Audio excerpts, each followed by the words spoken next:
اٹھتے بیٹھتے آتے جاتے استغفر اللہ ربی استغفر اللہ الذی لا الہ الا ہو الحی القیوم واتوب الیہ استغفر اللہ ربی من کل ذنب واتوب الیہ.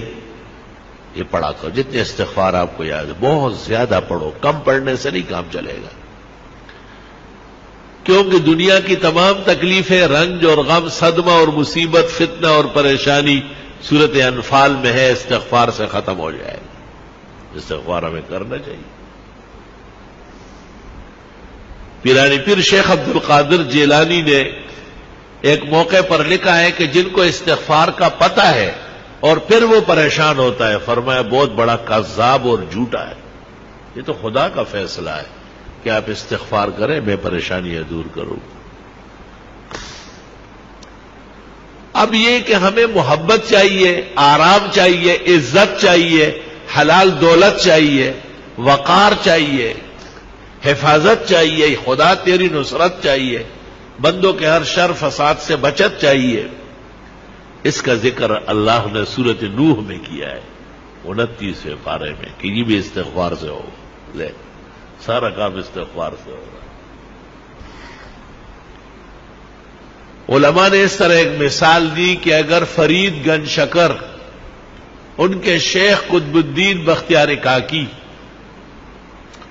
ان کے شیخ معین الدین چشتی اور ان کے شیخ عثمان ہارونی اور ان سے بھی بڑے شیخ عبد القادر جیلانی اور سید علی حجویری داتا گنج بخش اور حسن بصری اور علی مرتضی اور چاروں مقرب ملائک، ان سے بھی آپ وظیفہ مانگے. استغفار سے بڑھ کر کوئی وظیفہ نہیں دے. سب کا اتفاق استغفار پر ہوا. استغفر اللہ ربی من کل ذنب واتوب الیہ استغفر اللہ الذی لا الہ الا هو الحی القیوم واتوب الیہ. اب ایک آدمی استغفار کر رہا ہے اور وہ فائدہ محسوس نہیں کرتا تو قرآن تو سچا ہے، ہمارا ایمان ہے، اس میں کوئی کمی ہے نا.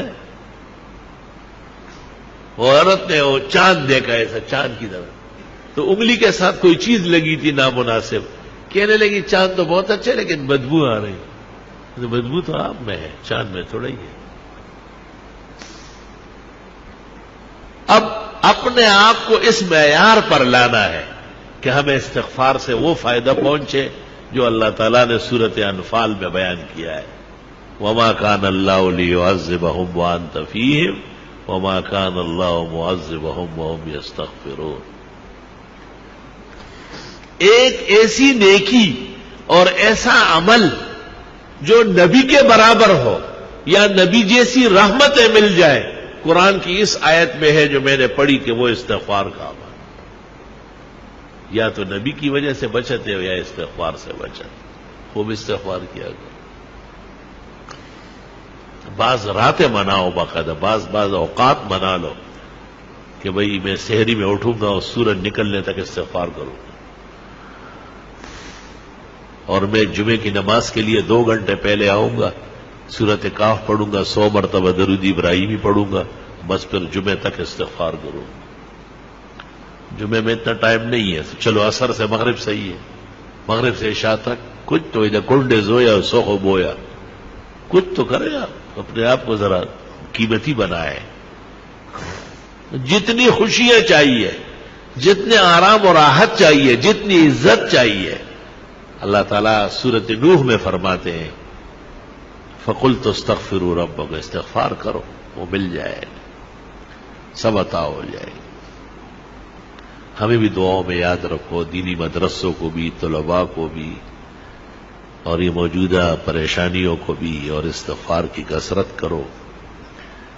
راتوں کو بستر پر جاتے وقت 33 دفعہ سبحان اللہ، 33 مرتبہ الحمدللہ، 34 مرتبہ اللہ اکبر پڑھا کرو. آج ہی بخاری شریف میں آ رہا تھا کہ حضرت فاطمہ آئی اور ام المومنین عائشہ کو کہا کہ حضرت غلام بانٹ رہے ہیں، مجھے بھی کوئی نوکرانی دے دے.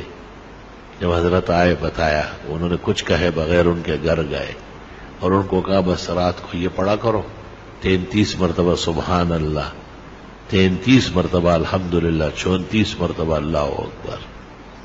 یہ دنیا بھر کے غلام کنیز آرام و راحت سے بہتر ہے. تسبیحات دائیں ہاتھ سے پڑھا کرو، بائیں ہاتھ سے اسلام میں کوئی تسبیح نہیں ہے. جو مسئلہ نہیں جانتے ان کو بتانا ضروری ہے، جو جاننے کے بعد بھی نہ مانے اللہ ان کو ہدایت کی توفیق دے. آپ کا کام اور ہمارا کام خیر آگے بڑھانا ہے، خیر منوانا ہماری ذمہ داری نہیں ہے. اللہ نے نبی کو کہا ہے انما علیک البلاغ وعلینا الحساب، آپ پہنچائیں، حساب میں خود کروں. تسبیحات جس طرح نمازوں کے بعد ہے اس سے زیادہ ضروری رات کو سوتے وقت ہے. بہتر ہے کہ باوضو ہو، بہتر ہے کہ پاک کپڑے پاک جسم ہو، بہتر ہے کہ بستر بھی صاف ستھرا پاک ہو، سفید پاک چادر بچھاؤ اس پر.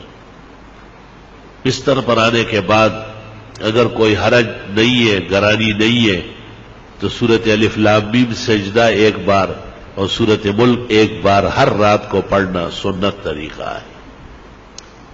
قیامت کے دن شفاعت آسانی سے نصیب ہو جائے گی. قیامت کے دن کی تپش نہیں دیکھے گا، محسوس بھی نہیں کرے گا. لوگوں سے پوچھے گا کہ وہ قیامت کہاں ہے، وہ تکلیف کدھر ہے. فرشتے کہیں گے چل چل الف لام میم سجدہ اور سورہ ملک جو پڑھتے ہیں ان کو نہ قبر میں عذاب ہوتا ہے نہ میدان حشر میں ہوتا ہے. یا رب تیری کتنی عنایات و احسانات. اورنگزیب عالمگیر نے جو قرآن شریف لکھا ہے تو الف لام میم سجدہ اس پر بھی لکھ دیا 21 پارے میں کہ رات کو سوتے وقت الف لام میم سجدہ اور ملک پڑھا کرو. پھر 29 پارے میں جب سورت ملک آئی پھر لکھنے لگا تو کاتبان جو بیٹھے تھے انہوں نے کہا حضرت یہ لکھ چکے ہیں وہاں. آرام سے